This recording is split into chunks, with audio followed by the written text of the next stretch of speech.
اعوذ باللہ من الشیطان الرجیم بسم اللہ الرحمن الرحیم۔ میرے تمام سننے والوں کو السلام علیکم۔ اس وقت پوری دنیا کی نگاہیں فلسطین اسرائیل تنازع پر لگی ہیں۔ بڑی تعداد میں ہونے والی ہلاکتیں اور طاقتور ملکوں کا اس جنگ کے حوالے سے کنسرن ہونا دنیا بھر کے امن کے لیے بڑا خطرہ ثابت ہو سکتا ہے۔ اس تنازع کو سمجھنے کے لیے ضروری ہے کہ یہ سمجھا جائے فلسطین کی اہمیت کیا ہے، یہ کہاں واقع ہے، اور دنیا کے 3 بڑے مذاہب کے ماننے والے کیوں فلسطین پر اپنا حق سمجھتے ہیں۔ فلسطین کی تہذیب دنیا کی قدیم ترین تہذیبوں میں شمار ہوتی ہے۔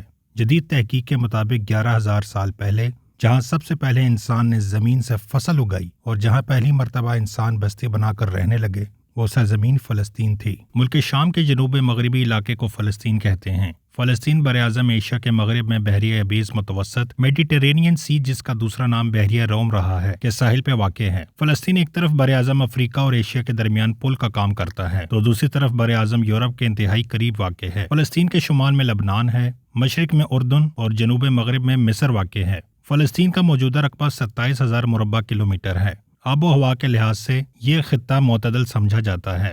سرزمین فلسطین تمام مسلمانوں کے لیے ایک اہم مقدس مقام ہے۔ قرآن مجید میں واضح طور پر فلسطین کو مبارک سرزمین کہا گیا ہے۔ یہیں پر مسجد اقصی واقع ہے، جو اہل اسلام کا پہلا قبلہ اور مسجد پر مسجد الحرام کے بعد دوسری مسجد ہے۔ یہاں اس مسجد میں نماز پڑھنے کا درجہ مسجد الحرام اور مسجد نبوی کے بعد فضیلت رکھتا ہے۔ یہیں سے رسول کریم صلی اللہ علیہ وآلہ وسلم معراج پر تشریف لے گئے تھے۔ معراج کی منزل سے پہلے مکہ مکرمہ سے آپ ایک ہی رات میں یہاں تشریف لائے۔ یہ بے شمار نبیوں کی دعوت کی بھی سرزمین ہے اور ان کا مدفن بھی۔ زمانہ قدیم میں جس علاقے کو شام کہا جاتا تھا وہ لبنان، فلسطین، اردن اور شام کی سرزمین پر مشتمل تھا۔ اس سرزمین کو یہ اعزاز حاصل ہے کہ یہاں کثرت سے انبیاء کرام علیہ الصلوۃ والسلام کو مبعوث فرمایا گیا۔ سیدنا ابراہیم علیہ السلام، اسحاق علیہ السلام، یعقوب علیہ السلام، یوشع علیہ السلام، داؤد علیہ السلام، سلیمان علیہ السلام، زکریا علیہ السلام، لوط علیہ السلام، یحییٰ علیہ السلام، عیسیٰ علیہ السلام اور سیدنا موسیٰ علیہ الصلوۃ والسلام نے اس سرزمین پر اپنی موت کے لیے اللہ تعالیٰ سے دعا فرمائی تھی۔ نیز دیگر کئی علاقوں سے انبیاء کرام علیہ الصلوۃ والسلام ہجرت فرما کر اس علاقے کو اپنا مسکن بنایا۔ یہودیوں نے سیدنا عیسیٰ علیہ الصلوۃ والسلام کے قتل کی سازشیں کیں تو اللہ تعالیٰ نے انہیں زندہ آسمان پر اٹھا لیا اور ان کا دوبارہ نزول اسی سرزمین پر ہوگا۔ نبی پاک صلی اللہ علیہ وآلہ وسلم کی پیدائش اور بعثت اگرچہ مکہ مکرمہ میں ہوئی، لیکن معراج کے موقع پر آپ صلی اللہ علیہ وآلہ وسلم کو اس سرزمین مقدس یعنی مسجد اقصی بیت المقدس کی سیر کرائی گئی، جہاں آپ صلی اللہ علیہ وآلہ وسلم نے تمام انبیاء کرام علیہ الصلوۃ والسلام کی امامت فرمائی اور معراج کی ابتدا یہیں یعنی بیت المقدس مسجد اقصی سے کی۔ ارض فلسطین صرف مسلمانوں کے نزدیک ہی مقدس سرزمین نہیں ہے، یہود و نصارہ کی مذہبی تعلیمات کے لحاظ سے یہ بھی مقدس سرزمین ہے۔ یہودیوں کا عقیدہ یہ ہے کہ تورات میں جس سرزمین کو ارض موعود کہا گیا ہے، یہ وہی خطہ ہے۔ یہودی اس زمین سے اپنا تاریخی رشتہ سمجھتے ہیں۔ یہ سرزمین بنی اسرائیل کی انبیاء کا مدفن ہے۔ یہودی مقدسات بھی یہیں موجود ہیں۔ دوسری طرف عیسائی اس سرزمین کو عیسائیت کا گہوارہ سمجھتے ہیں۔ عیسیٰ علیہ الصلوۃ والسلام کی ولادت باسعادت یہیں ہوئی تھی۔ عیسیٰ علیہ الصلوۃ والسلام کی دعوت کا میدان بھی یہیں سرزمین تھی اور یہاں عیسائیوں کے اہم ترین دینی مراکز بیت المقدس، بیت اللحم اور ناصرہ کے شہر میں واقع ہیں۔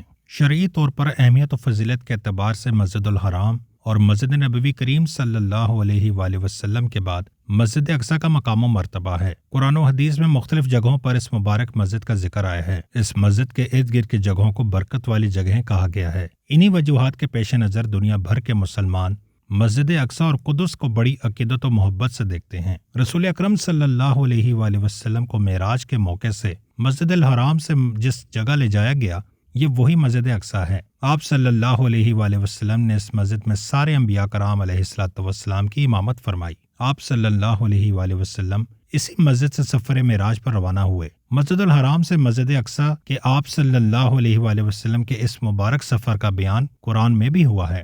مسجد اقصی کو مسلمانوں کا قبلہ اول ہونے کا شرف حاصل ہے۔ اس کا مطلب یہ ہے کہ جب رسول اکرم صلی اللہ علیہ وآلہ وسلم مکہ مکرمہ سے ہجرت کر کے مدینہ منورہ تشریف لائے تو آپ صلی اللہ علیہ وآلہ وسلم اور صحابہ پہلے مسجد اقصی کی جانب ہی رخ کر کے تقریباً 17 مہینے تک نمازیں ادا کرتے رہے۔ صحابی رسول حضرت برا بن عازب رضی اللہ عنہ فرماتے ہیں کہ رسول اللہ صلی اللہ علیہ وآلہ وسلم نے 16 یا 17 مہینے تک بیت المقدس کی طرف رخ کر کے نمازیں ادا کیں، جبکہ آپ یہ چاہتے تھے کہ آپ صلی اللہ علیہ وآلہ وسلم کا قبلہ بیت اللہ کعبۃ اللہ کی طرف ہو۔ مسجد اقصی وہ مسجد ہے کہ جس کی بنیاد روئے زمین پر مسجد الحرام کے تقریباً 40 سال بعد رکھی گئی۔ حضرت ابو ذر غفاری رضی اللہ عنہ بیان فرماتے ہیں کہ میں نے رسول کریم صلی اللہ علیہ وآلہ وسلم سے روئے زمین پر سب سے پہلے تعمیر کی جانے والی مسجد کے حوالے سے سوال کیا تو آپ صلی اللہ علیہ وآلہ وسلم نے ارشاد فرمایا مسجد الحرام۔ میں نے سوال کیا پھر کون سی مسجد تعمیر کی گئی تو آپ صلی اللہ علیہ وآلہ وسلم نے جواب ارشاد فرمایا مسجد اقصی۔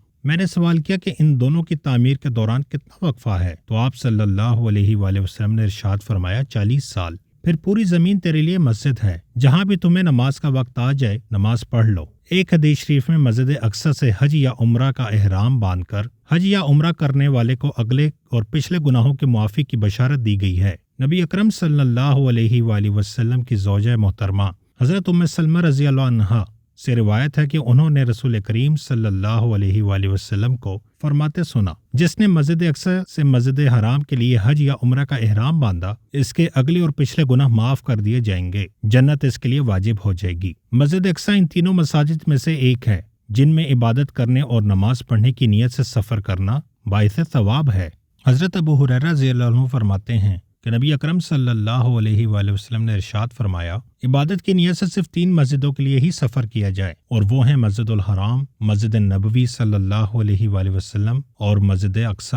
ایک حدیث شریف میں مسجد اقصی میں ایک پڑھی جانے والی نماز کا ثواب 50,000 نمازوں کے ثواب کے برابر بتایا گیا ہے۔ حضرت انس بن مالک رضی اللہ عنہ فرماتے ہیں کہ رسول اللہ صلی اللہ علیہ وآلہ وسلم نے ارشاد فرمایا ایک آدمی کی نماز اپنے گھر میں ثواب میں ایک نماز کے برابر ہے، اس کی نماز محلے کی مسجد میں 25 نمازوں کے برابر ہے، اس کی نماز جامع مسجد میں 500 نمازوں کے برابر ہے، اس کی نماز مسجد اقصی میں 50,000 نمازوں کے برابر ہے۔ اسی طرح اس کی نماز میری مسجد یعنی مسجد نبوی صلی اللہ علیہ وآلہ وسلم میں 50,000 نمازوں کے برابر ہے، اور اسی شخص کی ایک نماز مسجد الحرام میں 1,00,000 نمازوں کے برابر ہے۔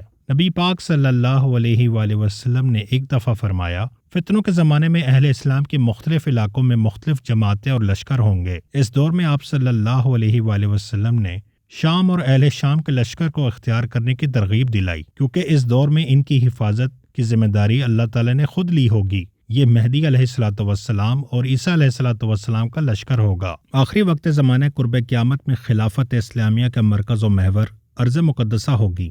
قیامت سے قبل مدینہ منورہ غیر آباد ویران ہو جائے گا اور بیت المقدس آباد ہوگا، تو یہ زمانہ بڑی لڑائیوں اور فتنوں کا ہوگا۔ اس کے بعد دجال کا خروج ہوگا۔ صحیح بخاری میں حدیث شریف ہے کہ دجال کا فتنہ اس امت کا سب سے بڑا فتنہ ہے، اس سے ہر نبی نے اپنی قوم کو ڈرایا، مگر دجال 4 مقامات پر داخل نہیں ہو سکے گا: مکہ المکرمہ، مدینہ المنورہ اور بیت المقدس اور مسجد اقصی۔ ایک اور جگہ حدیث شریف میں آیا ہے کہ سیدنا عیسیٰ علیہ الصلوۃ والسلام کا نزول بھی انہی علاقوں دمشق کے مشرق میں سفید مینار کے پاس ہوگا۔ سیدنا عیسیٰ علیہ الصلوۃ والسلام دجال کو باب لد کے پاس قتل کر دیں گے۔ باب لد فلسطین کے علاقے میں بیت المقدس کے قریب ہے، جس پر اسرائیل غاصب نے قبضہ کر رکھا ہے۔ حدیث کی روایت ہے کہ فتنہ یاجوج و ماجوج کی ہلاکت اور انتہا بھی بیت المقدس کے قریب جبل الخمر کے پاس ہوگی۔ قیامت اس وقت تک قائم نہیں ہوگی کہ جب تک یہودیوں کو صفحہ ہستی سے نہ مٹا دیا جائے۔ قیامت سے پہلے یہ وقت ضرور آئے گا کہ مسلمان یہودیوں کو چن چن کر قتل کریں گے، حتیٰ کہ اگر کوئی یہودی کسی درخت یا پتھر کے پیچھے چھپے گا تو وہ بھی بول اٹھے گا کہ اے مسلمان، میرے پیچھے یہودی چھپا ہوا ہے، آ کر اسے قتل کر دو۔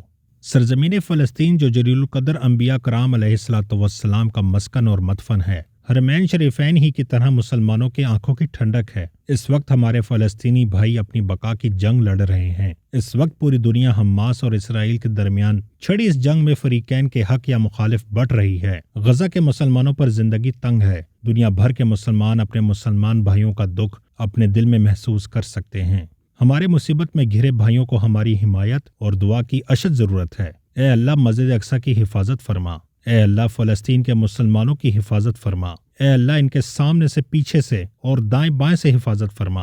اے اللہ تو فلسطینیوں کا حامی و مددگار بن، محافظ اور وکیل بن جا، اور ان کا بھی جو مظلوم فلسطینیوں کی مدد کر رہے ہیں۔ اے اللہ ہم پناہ مانگتے ہیں کہ وہ مظلوم ظالموں کے ہاتھوں قتل نہ ہو جائیں، آمین یا رب العالمین۔ اگر ہماری ویڈیو پسند آئی ہو تو اسے لائک کریں، چینل کو سبسکرائب کریں۔ ملتے ہیں اگلی ویڈیو میں۔ اللہ حافظ۔